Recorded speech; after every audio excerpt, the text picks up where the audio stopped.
1965 से लेकर 70 तक जब मैं महाराष्ट्र में था तो मुझे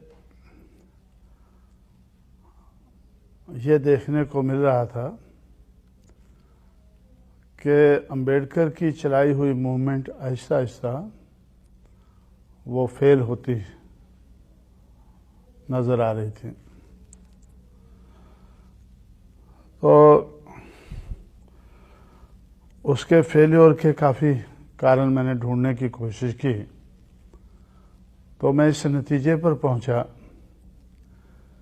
कि जिस समाज की गैर राजनीतिक जड़ें मजबूत नहीं होती हैं उस समाज की राजनीति कामयाब नहीं हो सकती है। तो इसलिए मुझे ये दबे कुचले समाज की गैर राजनीतिक जड़ों को मजबूत करना चाहिए। और जब मैं जड़ें देखने लगा तो मुझे जड़ें ही नज़र नहीं आई। तो मुझे लगा ये तो समाज ही रूटलेस है। पहले तो जड़ें बनानी होंगी, फिर इसको मजबूत करना होगा और फिर उस मजबूती का सहारा लेकर तब हमें राजनीति के बारे में सोचना चाहिए, आगे बढ़ना चाहिए। तो इसलिए मेरा ज़िंदगी का बहुत सा समय समाज की गैर राजनीतिक जड़ों को मजबूत करने में लगा। उसमें बामसेफ नाम का एक संगठन बनाकर तो मैंने जो एजुकेटेड एम्प्लॉइज़ थे दबे कुचले समाज के, उनको संगठित किया और उनको संगठित करके दिमाग, हुनर और पैसा, ये 3 किस्म की गैर राजनीतिक जड़ों को बनाया और मजबूत किया। तो मुझे ऐसा लगा कि ये मूवमेंट को कामयाब बनाने के लिए दिमाग का होना ज़रूरी है, हुनर का होना ज़रूरी है, पैसे का होना ज़रूरी है। तो इस तरह से 3 किस्म के जनरेटर बनाकर तो मैंने बात को, मूवमेंट को आगे बढ़ाने की कोशिश की। और जब ये गैर राजनीतिक जड़ें कुछ मजबूत हुई तो फिर मुझे ऐसे लगा कि भाई power will be product of struggles.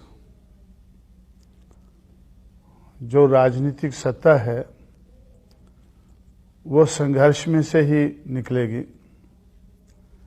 वैसे ही कोई हमें थाली में लेकर उसको नहीं परोसेगा देगा। तो इसलिए संघर्ष करने के लिए दलित शोषित समाज संघर्ष समिति, जिसको शॉर्ट में हम DS4 बोलते थे, इस नाम का संगठन हम लोगों ने बनाया। और उसके माध्यम से पहला संघर्ष हमने शुरू किया देश भर में। कन्याकुमारी, कोहिमा, कारगिल, पुरी, पोरबंदर, ये हमारे देश के 5 कोने नज़र आते हैं। 100 साइकिल की रैली शुरू करके दिल्ली की तरफ हमने मार्च किया, एक प्रचार करते हुए। वो प्रचार किस चीज़ का था? Struggle for self respect and equality, समता और सम्मान के लिए संघर्ष। तो उससे एक वातावरण देश भर में बना, एक फिजा बनी, एक माहौल बना कि जिन लोगों को समता और सम्मान की ज़रूरत है उन लोगों को अपने पैरों पर खड़े होकर इसके लिए संघर्ष करना होगा और तब ही वो समता और सम्मान हासिल कर सकते हैं। तो ये रोल DS4 का रहा। उसके बाद हम लोगों ने बहुजन समाज पार्टी बनाई, ये सोच करके कि डेमोक्रेसी में मेजॉरिटी की ज़रूरत होती है। तो मेजॉरिटी तो दलित शोषित समाज की है।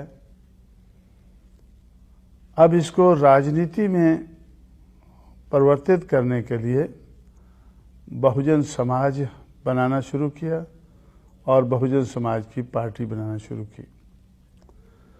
और बहुजन समाज पार्टी बनाकर हम लोगों ने तो दिमाग, हुनर और पैसा के जो जनरेटर बनाए थे उनका इस्तेमाल करके संघर्ष करके राजनीति में आगे बढ़ना शुरू किया। तो बहुत देर तक लोग ऐसा सोचते थे कि इस किस्म के संगठन बनते हैं, थोड़ी देर चिल्लाने के बाद खत्म हो जाते हैं। लेकिन हमने पहले ही ये प्रिकॉशन लिया था कि ये whatever we have to attain, we must be able to sustain। जो हमें हासिल करना है उसको बनाए रखना है। तो इस किस्म का प्रबंध हम लोगों ने किया और मूवमेंट आगे बढ़ती गई। तो मूवमेंट, इसमें जो मूवमेंट बनाने में जो सोच है, विचार है या विचारधारा हम लोगों ने बनाई है, उसमें मुझे बहुत कुछ करना पड़ा है। लेकिन इस विचारधारा को अमल में लाने के लिए मेरे जो शागिर्द हैं, मेरे चेले हैं या जिनको मैंने तैयार किया है, तो वो लोग इसको अमल में लाने के लिए मुझे बड़ी मदद कर रहे हैं। और इस मदद के कारण हम लोग आगे बढ़ रहे हैं। मैंने पढ़े लिखे नौजवान लोगों को ढूंढकर, स्पॉट करके उनको तैयार करना शुरू किया। तो जिस किस्म की इस संघर्ष को, इस मूवमेंट को चलाने के लिए मुझे क्वालिटीज चाहिए थी, तो दिल और दिमाग की क्वालिटीज, उनका दिल भी कहता हो कि हमें ये मूवमेंट को चलाना है, दिल के साथ चलाना है, और दिमाग भी हो उनका वो चलाने के लिए। तो दिल और दिमाग की क्वालिटीज़ को ध्यान में रखते हुए मैंने देश भर में पढ़े लिखे नौजवान लोगों को तैयार करना शुरू किया।